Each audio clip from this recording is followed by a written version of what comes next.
Bride এবং তার মা আর তার বোনের শাশুড়ির ব্রাইডাল মেহেন্দিটা কিভাবে করলাম চলো তোমাদের সাথে শেয়ার করি। আর কাজে বসার শুরুতেই কিন্তু দিদি আমাকে একটা কথা বলে দিয়েছিল, সে একেবারেই সূক্ষ্ম কাজ চায় না, সে চাই বোল্ড কাজের ওপর যাতে তার মেহেন্দিটা থাকে। 30শে জুলাই আমার কাজ ছিল হাওড়া ময়দানে, শিম্পিদির বিয়ের মেহেন্দিটা আমি করতে গেছিলাম।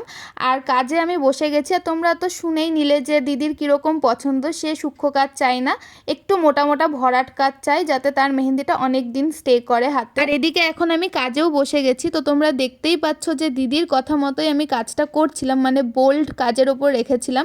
আর বরাবরই আমার এরকম বোল্ড কাজ করতে ভীষণ ভালো লাগে, তোমরা হয়তো আমার প্রোফাইলে আগেও দেখেছো আমার প্যাটার্ন। আর দিদি চেয়েছিল আমি যেন তার হাতে এরকম কিউট কিউট এলিফ্যান্ট মোটিভগুলো রাখি, যেটা দেখতে ভীষণ ভালো লাগে, মানে রংটা যখন আসে তখন খুব প্রমিনেন্ট লাগে ডিজাইনের মধ্যে। আর দিদির হাতের পামের দিকে আমি যে কাজটা করছিলাম, এই কাজটা আমারই করা, যেটা দিদি পছন্দ করে রেখেছিল সেইভাবে আমি কাজটা করে দিয়েছিলাম দিদির হাতে। আর দেখতে পাচ্ছ তো দিদির যে বোল্ড কাজটা চেয়েছিল সেই হিসেবেই কিন্তু আমি কাজটা করেছিলাম দিদির হাতে। আর ব্রাইড যেটা চাই সেটা তো সবসময় তার হাতে করে দিতেই হবে। আর এই দেখো দিদির হাতের ফ্রন্ট সাইডের মেহেন্দির ডিজাইনটা, দেখো তো তোমাদের পছন্দ হয় কিনা এই ডিজাইনটা। আমার তো ভীষণ ভালো লেগেছে, ইভেন আমার ব্রাইডেরও ভীষণ পছন্দ হয়েছে মেহেন্দির ডিজাইনটা। এই মেহেন্দির ডিজাইনটার একদিন বাদে যখন প্রপার স্টেইনটা আসবে না, তখন হাত দুটো এত সুন্দর লাগবে, আর তার উপর শাখা পলা পরা থাকবে। আমি যদি স্টেইনের ছবিটা হাতে পাই তাহলে অবশ্যই তোমাদের সাথে শেয়ার করব।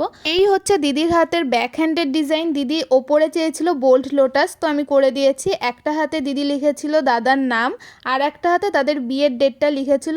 এত ভালো লাগছিল ব্যাক হ্যান্ডের ডিজাইনটা যে কি বলবো, সামনে দেখতে যেন আরো বেশি সুন্দর লাগছিল। দিদির হাতের ফুল মেহেন্দির ডিজাইনটা কমপ্লিট হয়ে যাওয়ার পর আমরা একটু লাঞ্চ করে নিয়েছিলাম, তারপরে আমরা করেছিলাম বাদ বাকি মেহেন্দিগুলো, মানে গেস্ট মেহেন্দি। আর আমার কাছে পড়েছিল দিদির বোনের শাশুড়ি মা, এখন যাকে দেখছো ভিডিওতে তোমরা, এখন যাকে দেখছো ইনি হলেন দিদির মা, মানে কাকিমা। এত ভালো মানুষ, আমার পুরো মনে হচ্ছিল যে আমার বন্ধু, এত ভালোভাবে আমার সাথে মিশে গেছিল আর কথা বলছিল। আর ব্যবহার তো মানে কি বলবো, আমার মনেই হয়নি যে আমি অপরিচিত কোনো জায়গায় এসেছি, একদম মনে হচ্ছিল আমার বাড়ির লোক। আর এখন আমি যেই দিদিদের হাতে ইনস্ট্যান্ট মেহেন্দি পরিয়ে দিয়েছিলাম, এগুলো কিন্তু আমি নিয়ে যাইনি, এই মেহেন্দিটা তারাই নিয়ে এসেছিল।